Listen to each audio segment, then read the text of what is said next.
的财经界曾经有2个非常著名的帖子，一个帖子是别让郭台铭跑了，第二个是别让李嘉诚跑了。郭台铭是台湾人，李嘉诚是香港人，他们本来对中国就是外人，跑掉了不足为奇。但现在中国有一个家族要离开，在中国引起了这个所谓的天翻地覆，也就是非常大的一个震荡。这个什么被称为是红色资本家的荣毅仁家族。我们知道荣毅仁家族是当时国府来台的时候，跟着很多财团来了，他们是一直坚持留在中国。他们经过了3反5反，他们经过了大跃进，他们经过了文革，他们经过很多惨淡的岁月，但他们都跟共产党一路的走过来。甚至在中国改革开放的时候，他们也扮演非常重要的角色。所以上海荣家等于是整个中国的第一富豪，也在中国代表他们是跟洛克菲勒家族等同的地位。但没有想到，连荣家现在都要打包，连荣家现在都要移民到了加拿大。这个对中国来讲，当然是一个天大地大的事情。所以就有人讲说，荣氏家族移民海外，但它不只是家族命运的转折，也是中国社会变迁的一个标志性的事件。所以石头。不过这个荣家，对荣家有这么重要吗？荣毅仁家族离开了以后，竟然对中国来讲天大地大。宝姐，荣家要移民到加拿大，这对中国来说的话，根本无法承受。可是呢，中国媒体是怎样？中国媒体是没有骂荣家，他们反而是检讨说我们社会出了什么问题。所以你看，其实荣家在中国人是没有人敢骂他们，没人敢骂。为什么敢？没有人敢骂。宝姐，荣毅仁是什么人？他在国府来台的时候，他是坚守在中国大陆，他要跟共产党一起然后他要说捐出我们的家，他们当时是棉纱大王，是这个面粉大王，你要捐给国家，我就捐给国家捐了。然后当时3反5反的时候，他们也被斗争连这个文革的时候，他们是资本家，当然被斗争。荣毅仁本身他都被打了，手指被打了，是周恩来把他救出来的。对，他还是在跟中国共产党一起一直到改革开放的时候。邓小平把他请出来担任这个中国改革开放最重要的火车头，中信公司让他去投资他一路来是伴随着中国共产党从49年一直到现在为止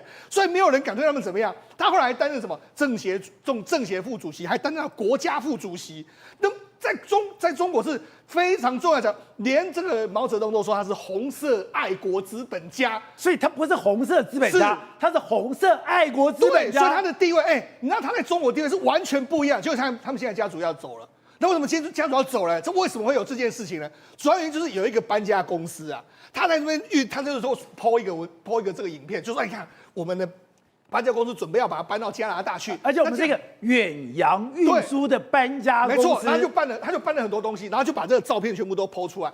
可是问题是，明眼人一看就知道，这栋宅子不一样你看他在上海的闹区里面，那个宅子那么大，对，那房间那么大，然后人家明眼人一看到这个就是古董，这都是什么楠木或是好的木头做的东西，这不是一般人的家族大家都看到这到底是谁就很多眼尖人就说，这个不对这是荣毅仁他们家族的房子所以人家就说荣家是不是真的要跑了？所以我每一个屏风，我每一个柜子都是有历史的，而且那个一看就知道都是非常贵重，不是楠木就是什么一大堆的贵重木头块木做的东西。就人家说，怎么会有这种家？这个到底是谁的家？当然就想就是荣氏家族嘛。但结果后来中国很多人媒体就开始报道，没有错啦。其实荣氏家族原本就打算了把这个家具king，我们就要跑了，就没有居然他抛出这个照片出来。他说荣氏家族本来想静悄悄的润走，静悄悄的让跑掉，没有想到负责运输的家具公司呢，远洋运输为了炫耀自己的业绩，结果被大家看出来了。对，你看，这就是荣家的这个在上海这么漂亮。对，它上海楼底非常多楼底在他们有一栋还已经变成现在上海的这个 Prada 的总部。因为他们的房子很多都已经上缴，他们还有留下非常多这个豪宅。你说这个是荣家的房子？是荣家在上海的这个。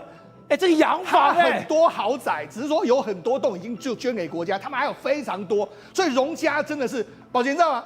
荣毅仁家族就是荣家，因为我们荣家现在事实上在香港也有，在台湾也有。那荣氏家族，宝杰你知道吗？人家预估他们家族的总资产，你知道多少吗？多少？3000亿美金，它可以说是中国最多钱的一个3000亿美金，说它是中国版的罗斯柴尔德家族。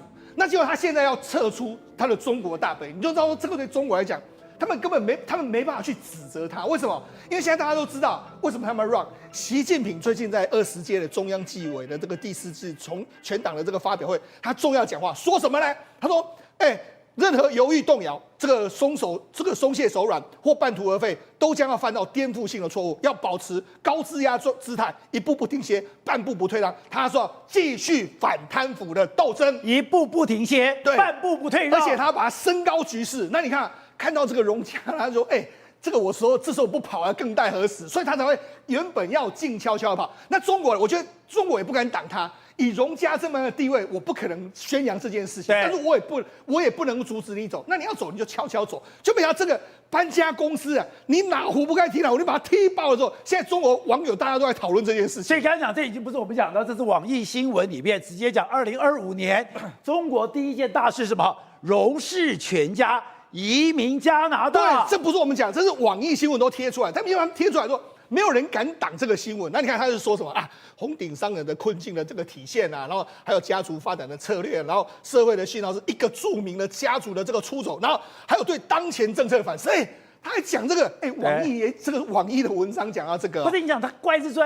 他已经陪着中国走过最惨淡的岁月了，没错。刚刚讲的3反5反大跃进，就包括了文革，而且他们还被打手指头被打断掉。对，我连这样我都撑过来了，而且我还陪着邓小平一路的走过改革开放，对，就没有想到。我居然在这个时刻，对，居然待不下去了。所以呢，中国民众是非常注意这件事情。你看，这个是另外一个大 V， 他说什么？一个著名家族的出走，可能释出强烈的讯号，影响其他企业家还有资本的信心，甚至引发更大规模的资本外逃，还有人才流失哦。所有迹象都清楚的表明，狂风暴雨来了。狂风暴雨。对，然后就说，荣氏家族的移民海外，不只是家族命运的转折点，也是中国社会变迁的标志性事件。的确，荣氏家族在中国大陆其实是完全不一样的这个地位。而且我听你讲刚刚讲，导播看来，他那个上海的这个洋房美轮美奂，那个你要现在盖都盖不出来。没错。而且你刚刚里面那个瓷砖里面那个摆饰，对，你没有那种千年的这种家世，对，你怎么可能有这样的一个品味？那我刚才讲到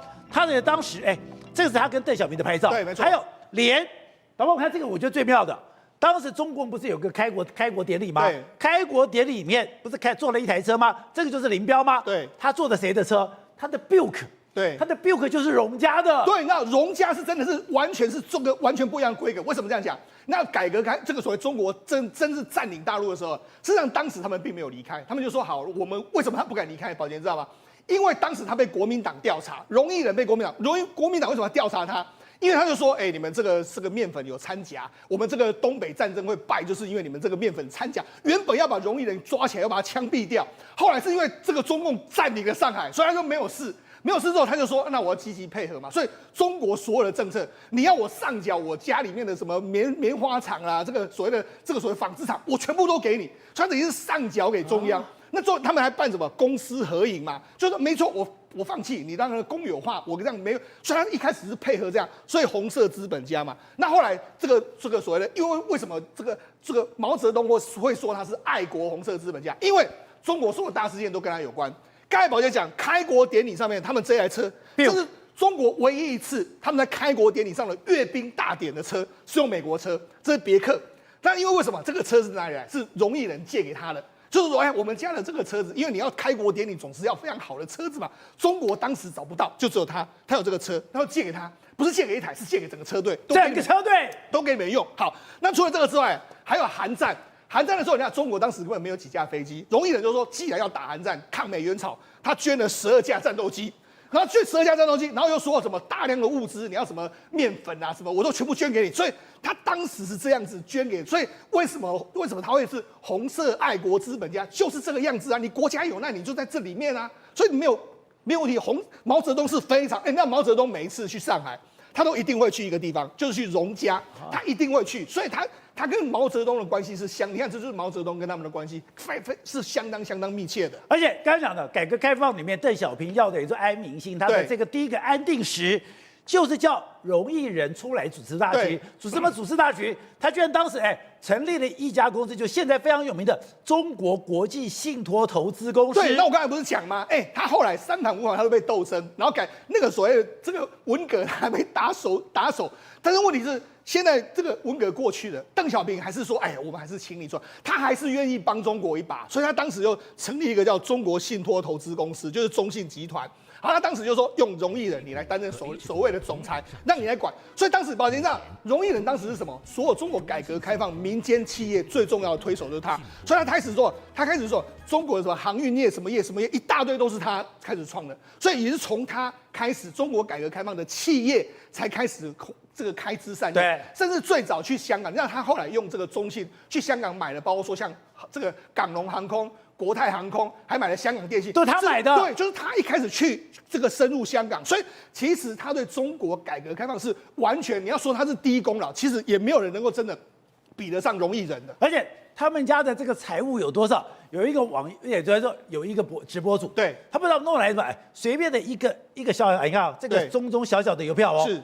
这个都是荣家少奶奶留出来的。为什么大家就说其实荣家要跑已经有迹象可循？那这是去年那个抖音的网红叫听权鉴宝，那个直播间，他就是说在评这个所谓产品的这个鉴宝，你大家给我鉴宝，就有人说，哎，那我拿给你一个东西，他拿出一张这个，保洁站拿出一张这个，这是什么？这是邮票，一张邮票。那你知道这个邮票是什么呢？就人家鉴表说，哎，你这个邮票，所以你说。右边的那只手，对，是荣家少奶奶的手。他说这个是什么东西？他完全吓了一跳。他说这是什么？这是中国的第一张邮票。你怎么会有中国的第一张邮票？那很多东西一大堆宝物拿出来，大家完全傻眼。这是什么东西？中国的银元，中国第一个银元，然后中国的什么地契，怎么？我从来没有看过这种东西。那鉴宝就是每一次都是大清的邮局的这个银票，什么大这种猛物。当时的直播间大家都说，这完全颠覆了我们的想象，到底是谁啊？当时就有人说这是荣少奶奶，她拿出来准备要卖，把家里面的东西卖一卖，所以显见当时就可能已经有要这个润的这个状况。所以刚才讲在中国财经界最大的是荣家，在整个所以说。做官场上或者学术界是钱家，是哎，这两个都是顶天大柱。当然了，好，我们讲荣家其实有两重要两个支脉，一个是荣耀，一个是荣家，这个是荣中镜。荣中镜就是我们知道现在的上海商银他们那一脉，台湾的上海就是这一脉。那这个荣毅仁的话，他们就是这一脉，这一脉的话荣毅仁，然后传到他儿子荣智健，就是他们这一脉现在。这个在中国的这一脉，那这一脉是已经跑到香港跟台湾来。哎，那你说台湾的上海商银，台湾的上海商银就是荣家的。台湾的上海商银是多有钱，你知道？还有在香港，还有这个上海商银，他们整个家族相当庞大。那为什么他们家族那么有钱呢？因为当初荣毅仁呢，他开始创立那些公司的时候，他很多股份都是他自己会有。所以呢，他们的海运公司啦，什么化学公司啊、石油公司一大堆，他们都有啊。所以为什么人家就说他们至少身价？虽然说中信最后3000亿美金，最后中信呢是说，哎，因为建设到2009年的时候就说好了，那中央要收回去，那就收回去给中央吧，他就收回去。但是问题是，他有很多周边事业，非常非常庞大，所以人家说3000亿美金的家族，3000亿美金的家族现在要离开中国，你觉得这个中国影响大不大？当然影响很大，所以才说，但是呢中国又没有人敢骂他们。因为你要说没人敢挡吗？你要说建设，你要说建国，你要说跟中国赔过那么多岁月，都是荣家都走过这些岁月，但是为什么他在这个时间点要离开中国？连这个国民党要这个中国共产党占领上海，他都没有离开，结果他在这个时候要离开，所以显见中国当然对他们来讲是非常非常大的这个压力出现。好，各位，我本来对荣家到底有多少钱没感觉，等会我们看画面，那个在上海的静安区。现在是 Prada 的一个总部，然后不用讲他们家自己住的豪宅，所以荣家真的是在中国已经是盘根错节、根深蒂固。他陪着中国，刚刚讲从中国建政，然后中国一路的三反五反、大炼钢，包括大跃进，到了文革。这样的一个家族竟然现在要离开了。是啊，如果说真正的太子党，这个荣家才真的叫做太子党。他们太子党，什么叫太子党呢？荣毅仁因为担任过中国国家副主席哦，他的小孩这些子辈们基本上对中国共产党的话是有恩的哦。而且那时候荣毅仁才发现到，原来你在1985年的时候就加入了中国共产党。那接下来呢，配合着这个邓小平的改革开放政策，所以整个家族来讲的话，对中国的经济发展是有贡献的。但问题在哪里，知道吗？因为荣家来讲的话，本来在这个满清末年的时候，他们做了一件事情，他们真的是爱国商人。为什么讲是爱国商人？因为当时他们的这个创办者呢，就发现到为什么他叫面粉大厂跟纺纱大厂，因为他看到在香港怎么会外国在进口面粉到中国去，中国是个农业立国的，为什么自己没有自己的面粉业呢？所以他于是自己创办了这个面粉业。创办了这个面粉业之后，你知道到了这个1949年，不是中国共产党这个中华人民共和国成立之后呢，原本是要对他这个农家出手的哦。结果什么意思呢？结果因为搞了一个所谓的韩战出现了，韩战出现之后，结果呢，毛泽东想说，哎，我这个打仗的时候需要面粉啊，需要这个粮要飞机，要穿衣服啊，要飞机啊，所以什么就改让农家能够去经营这样的东西。所以其实它跟红色资本是挂在一起的。所以我要打仗，我当然要钱粮，打仗出来钱粮，我要食衣住行。所以食衣住行，你荣家帮我搞定，是荣家帮中国共产党搞定了这个抗美援朝的那个后勤补给的这一块啊。那搞了这个之后呢，其实周恩来、毛泽东都很感谢荣家啊。所以当然就是什么，大家在斗争的时候，这个荣家没有被斗争的，而且荣家之后在邓小平的改革开放政策当中又扮演更重要的角色。他到了香港这个所谓的中信集团有没有？因为到香港有4大集团啦，当然叶剑英他们国业集团、叶选基他们到最还有这个中信都荣家过去的，所以基本上什么意思呢？就是说靠着香港，然后对外的这个联系，然后再进入到包含在上海这边的联系，让整个中国有钱起来。所以现在来讲的话，发现到一件事情，怎么习近平上台之后，一直到现在，他要逃了，他跑到这个加拿大去嘞？你说荣家完全待不下去。如果刚刚讲说，你为什么刚刚讲？因为荣家其实就是跟整个的这个红二代关系非常清楚，包括吴小辉啦，包括陈毅的儿子陈小鲁啦，包括什么？刚刚讲到的，你的李鹏的家族啦，王震的家族啦，江泽民的家族啦，都跟他们有盘根错节、根深蒂固的关系。那如果你现在要去斗这些家族，你最后不就是要斗到荣家了？是啊，我们说外资如果说进入到中国逃离，那个我们没话说。为什么呢？因为本来来讲的话，它就属于外资。如果香港港资来讲的话，当然也是在商言商，它可能对中国共产党有恶心。但是这种红色资本在中国扎扎实实的本地的，结果你也要跑掉的话，而且会跑掉，那你看他们家族也是很低调哦。但是被搬家公司就讲出来之后，才这样，原来你荣家也要搬走了。那所以这个事情大条的原因在哪里呢？是如果连荣家这种红色资本都挺不住，都认为说习近平主政之下，一会要放，一会要收，一会要放，一会要收的情况之下，接下来他们荣家怎么样？非逃不可啊！就是为什么说现在大家觉得说，那本土资产都这么如此的话，那这些其他的小企业看到了不会跑吗？所以现在整个中国的状况就是这样子。好，所以吴总刚才讲，习近平现在没有要收手。他现在整个中国觉得非常低迷的一个状态，觉得对未来非常的不抱期望。就习近平怎么讲？他居然讲说，现在我没有要松手，我继续要打贪，我任何的犹豫动摇、松懈手软、半途而废，都将犯颠覆性的错误。我要保持高压态势，一步不停歇，半步不退让，他要继续的打下去。对，我今天看到南华早报登这篇文章，我看很惊讶。因为很简单一个道理，就是说，你打贪已经打了10几年了，这是第3届了，2届10年，现在第3届了，对不对？所以打了快要12、13年的贪了。然后你现在当时在刚开始10年前打贪的那一批人，对，大概从全部下马的官员呢，听说高达100万人，有100万人离开岗位哦。那就换言之，一批新的全部上来了，10几年上来，光是年轻的就会变中年的嘛。所以换言之讲，现在在掌控这个政府的重要的官员，都是你打贪以后所产生的官员。对，为什么你还要打贪呢？所以这个东西很奇怪的事情、啊。你的人呢，就像在军中一样，你不是提拔苗华了吗？怎么苗华也贪？是啊，所以就是很简单，表示这个东西它没有根本治疗嘛，对不对？这个是野火烧不尽，春风吹又生啊。那所以它这个问题是什么问题呢？它是结构性问题。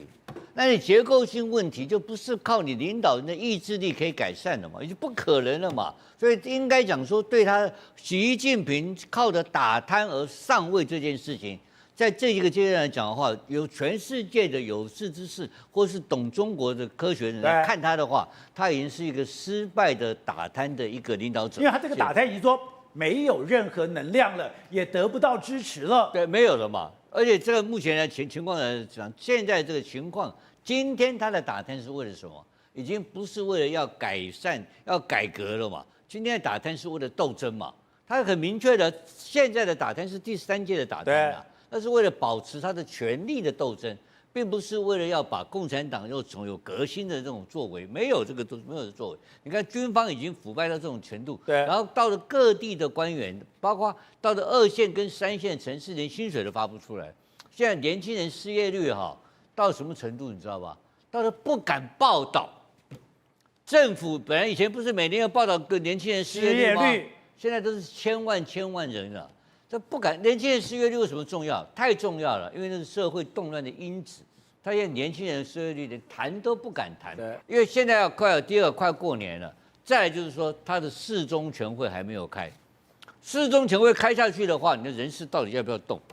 但我听说了张幼霞现在已经把中央警卫局的局长了就是他的所谓的这个中南海的御林军的局长都已经换掉了，变张幼霞的人，变张幼霞的人了。我听说了，那就因为很多东西，因为讲我们要讲说公共情报、开源情报，要用很多推论上面去找。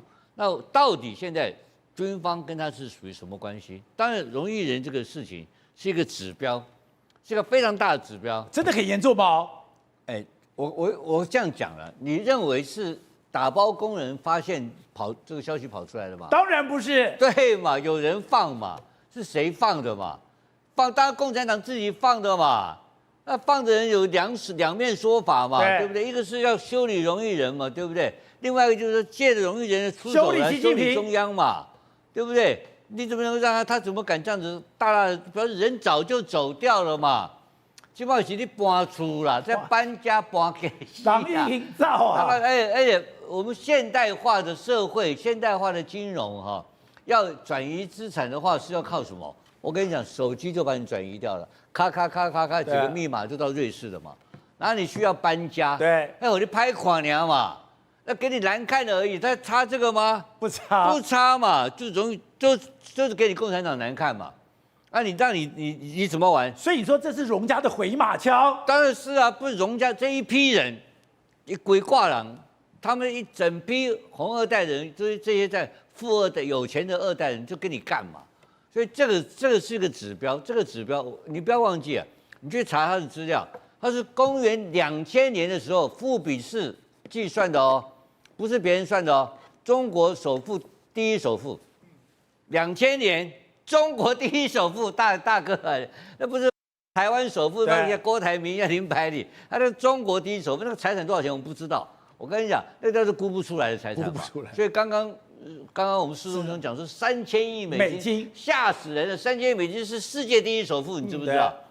那你看马斯克不是3000亿美金而已啊，对不对？所以这个恐怖了。而且中国改革开放将近40年时间有20年时间都在贪污嘛，所以他们的国家为什么搞到现在为止，所有的社会的福利做不起来？国家为什么搞得没有钱？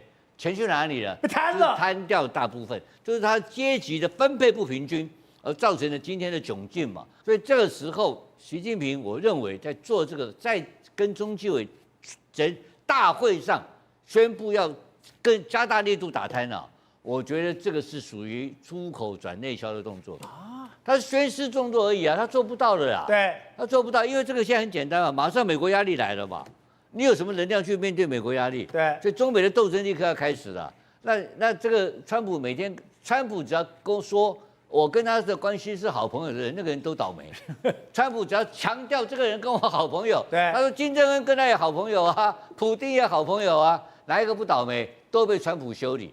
所以后面的灾难呢，在川普上台以后更危险。好，对，不是。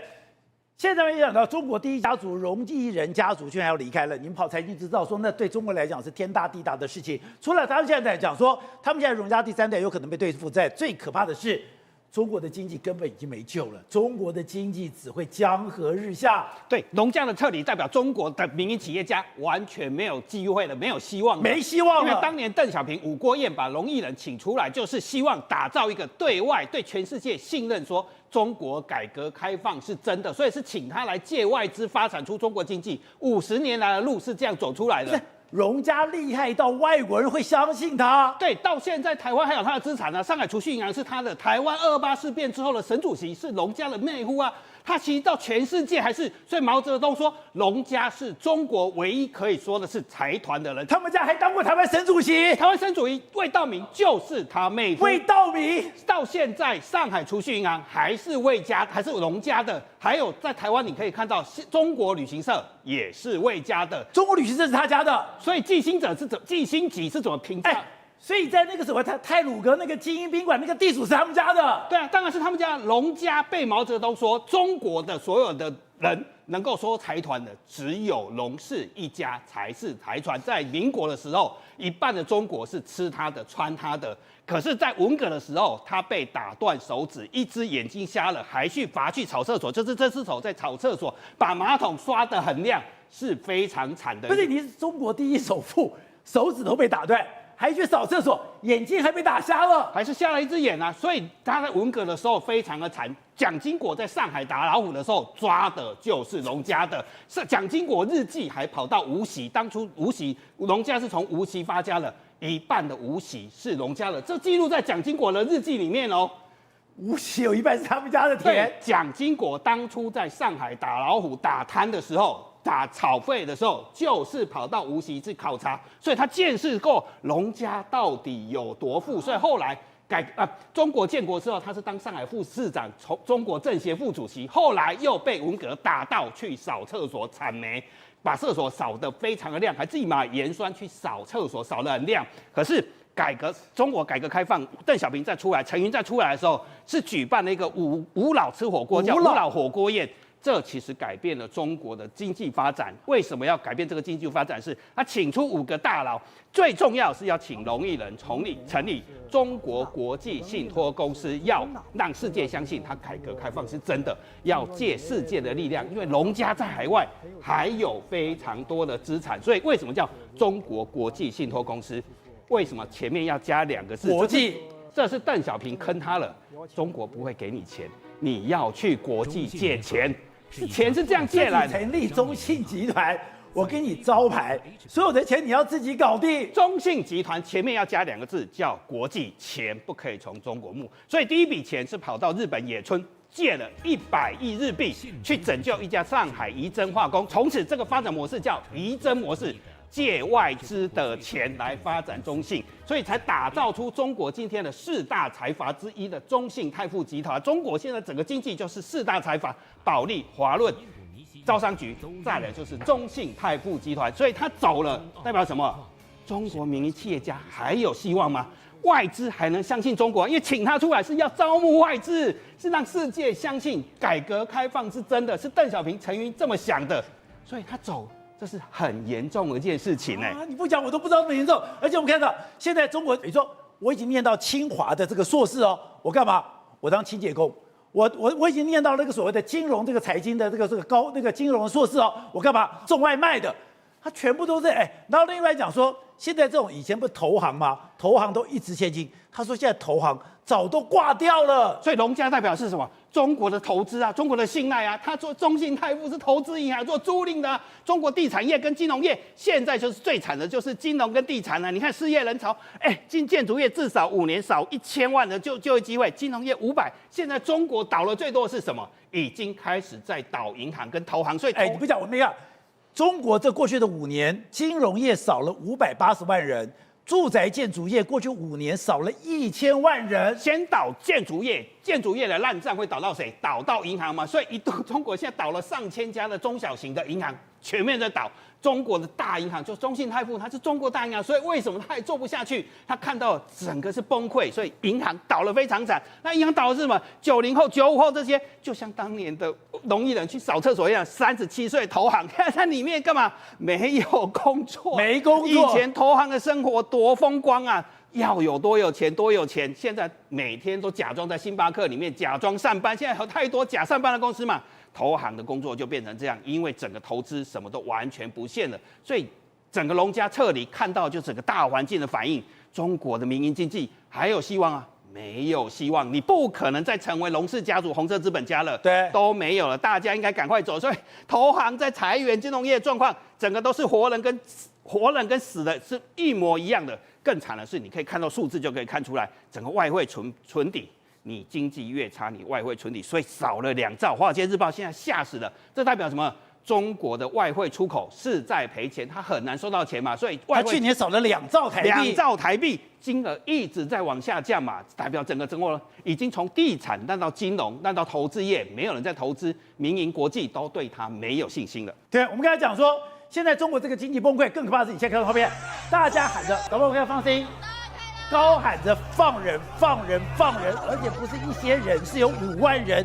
这个在哪里？这个居然在习近平的老家陕西。对，这在习近平的老家陕西啊，这是什么原因呢？这是因为一家职业学校呢，一个小孩子被霸凌之后呢，后来有人说是跳楼，然后后来跳楼之后呢，他妈妈被请到学校去之后呢，所有的证据显示哦，因为他身上来讲的话，很多其他的淤青，他妈妈也没办法被看，就是说没办法看到这样的尸体哦，只让他去见到他的容面而已。那这时候呢，因为他的舅舅也去替他出面，所以后来舅舅被人家这个带走之后呢，会造成这么多的人上街头去声援他们家的原因，就是因为你为什么很多事情来讲的话都是掩盖的，不让人民知道。所以你看到5万多人上街头，就在陕西的蒲城这个地方呢。蒲城在哪里呢？蒲城的左边就是习近平的故乡富平县，所以也就是说，在习近平的老家来讲的话，出现那么多的这样的一个群聚事件。那这群聚事件来讲的话，连当地的警察、公安只能放这个所谓的我们看到催泪弹啊，或是瓦斯弹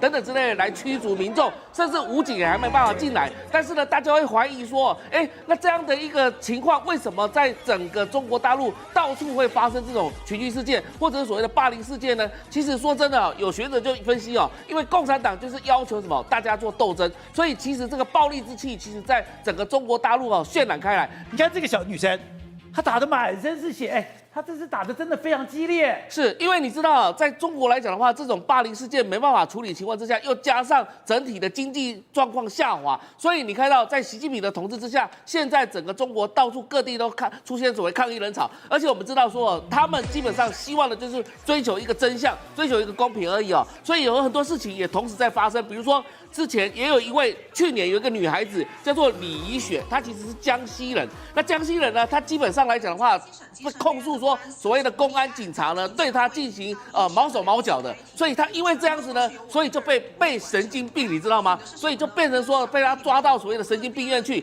然后呢，接下来到现在为止呢，整个人是人间蒸发不见了，所以她现在也没有办法出面。那网络上她当然也希望能够大家声援他，当然是声援他没有错。问题是什么？这个公安警察呢，他基本上又把所谓的相关的事实全部掩盖起来，然后告诉大家说这是被医生诊断的所谓的神经病。这么清秀的一个小女孩，这么清秀的小女孩里面，她这个等于说被一个辅警，也就是被一个警察看上以后对她毛手毛脚，对她开始动手了以后她不爽了以后，她当时讲说我就要去告你。警察说你怎么可以猥亵我？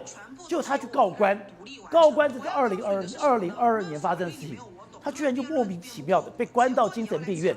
他说他关到精神病院才知道有很多跟他一样的人，没有任何的理由，不用任何的证据。他说如果说今天我要把你关到监牢里面，我还要经过一些司法程序。如果我要把你关到精神病院，只要公安一句话就好了。对，所以人家讲说什么，只有中国共产党就可以告诉你说你到底是生什么病，你到底是生神经病还是生什么状况的病种。所以你看到现在这个李怡雪啊，基本上他已经消失在人间不见了。他现在基本上消失了。之前传出了就是说他在网络上所写下的这些字眼，都是他在揭发，而且他那个多可怕，你知道吗？他被关在里面的时候，他因为有一个人了解他的状况，他说他被关了，被指控了10宗罪，他被关到一个私人也就是单人房里面，然后呢，他被做人体的实验，什么？他被扎针，然后他被试药，被扎针了以后，还做了一个非常可怕的电休克疗法，也就是我电击你，我让你休克。他说这种就是处理精神病的一种做法，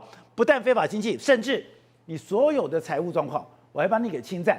他从2022年被关了以后出来以后，就开始在举发了以后，在去年12月，竟然有10几个人冲到他的直播间，他就被抓走了。抓走之后，他就人间蒸发了。对，你看这一号人物，他是20岁，他是江西财经大学的，基本上他也是有什么这个高等教育的，而且是有知识的。结果你看到他其实列入出了很多这些警察公安的名单，哪些人对他进行这个粗暴的性骚也好，或是对他质问也好，甚至于抓捕他之后呢，然后做了什么事情，其实他都有罗列出来。但是这一号人物就是因为在这样子公开之后呢，就被警察抓走之后，到现在为止下落不明，人也不知道跑去哪里了。好，那在中国这个东西不能被举报，它被盖到这个所谓的黑暗的世界里面。可在台湾当然可以讲，谁把它搞的呢？这个叫做什么？丁公路派出所的辅警赖贞吉，南昌市西湖区司法局的副局长赖神祥，南昌市公安局新建分局石冈派出所的员警赖鹏亮，南昌公安处陈警支队长的赖国平，南昌应急管理局的3级研调员赖宏彪。这么多的大男人欺负一个小女孩，居然这个小女孩求告我们，现在人间蒸发。